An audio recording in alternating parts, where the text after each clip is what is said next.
l'exercice 3 de l'application affine niveau 4 troisième. Donc cet exercice aussi les élèves de la classe de 4e mën nañ ko def voilà parce que c'est une application affine mais à l'intérieur il y a application linéaire. Voilà, soit la représentation graphique d'une application f de x dans un repère orthonormé ci-dessous. Après, qu'est-ce qu'on demande? Voilà, cette représentation graphique est-elle une application affine ou celle d'une application linéaire? Bon, le mot application affine, ce sera un peu nouveau pour vous. Une application affine, c'est une application qui s'écrit sous la forme f de x égale à ax plus b. Mais comme vous avez appris les applications linéaires, f de x égale à x, c'est donc cette représentation graphique est une application affine ou linéaire. Donc, une application affine linéaire du moins passe toujours par l'origine du repère. Et vous voyez ici que l'origine du repère c'est le point O qui est là. Donc ça passe par le point O. Donc cette droite que vous voyez ici est une application. C'est une application linéaire du temps. N'est-ce pas?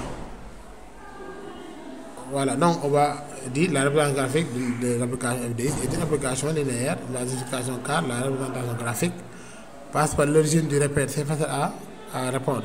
Déterminer à partir du graphique l'expression de cette application. L'expression de cette application. On va voir ici à 3 et moins 2. Ça représente les coordonnées. Ici, le point là, on doit l'appeler le point A ou le point B ou le point C. De coordonnées, on voit les x qui sont négatifs. Donc, de coordonnées moins 2 sur l'axe des abscisses et de coordonnées plus 3 sur l'axe des ordonnées. Donc, A de coordonnées. Le point, on va l'appeler le point A de coordonnées moins 2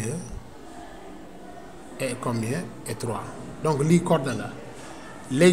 Cette coordonnée là, je résoudre l'équation pour xamni application affine bi lan moy coefficient directeur f de x égale à x bi lan la. Donc pour cela là, pour résoudre ça, f de x étant une application linéaire, son expression est de la forme suivante: f de x égale à x avec a un nombre réel non nul, moom lay woyé le coefficient de linéarité ou aussi le coefficient directeur. Légui nak il y aura des élèves de 5e ñoo xam té ñom dañuy juggé proportionnalité ñëw ci application affine linéaire du moins. Bon là aussi c'est autre chose. À partir du graphique, on voit bel et bien que f de moins 2, si x égale à moins 2, là f de moins 2 égale à 3, ça y est là. Donc or f de x égale à x, c'est-à-dire si on remplacer les x par moins 2, je dois avoir 3. Je remplace directement f de moins 2, je prends moins 2 fois a, ce qui signifie moins 2a égale 3. Donc on sort facilement a égale à moins 3 demi.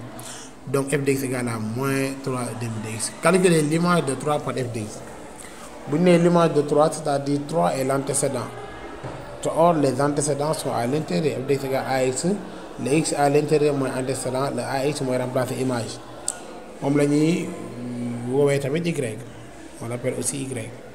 Donc qu'est-ce qu'on fait? À partir de l'application linéaire, je remplace fx par 3 et je résous pour avoir moins 9 demi. La dernière question, déterminer l'antécédent de moins 2.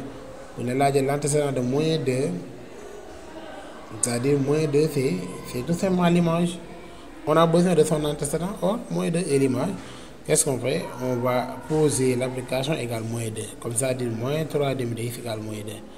Et on sort x égale à 4 tiers. L'antécédent de moins 2 f par f de x égale à 4 égale à 4 tiers. Voilà.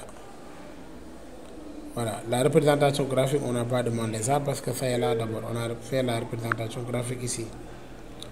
Voilà, vous avez compris. Donc, ça c'était pour les élèves de la classe de 4e. À la prochaine.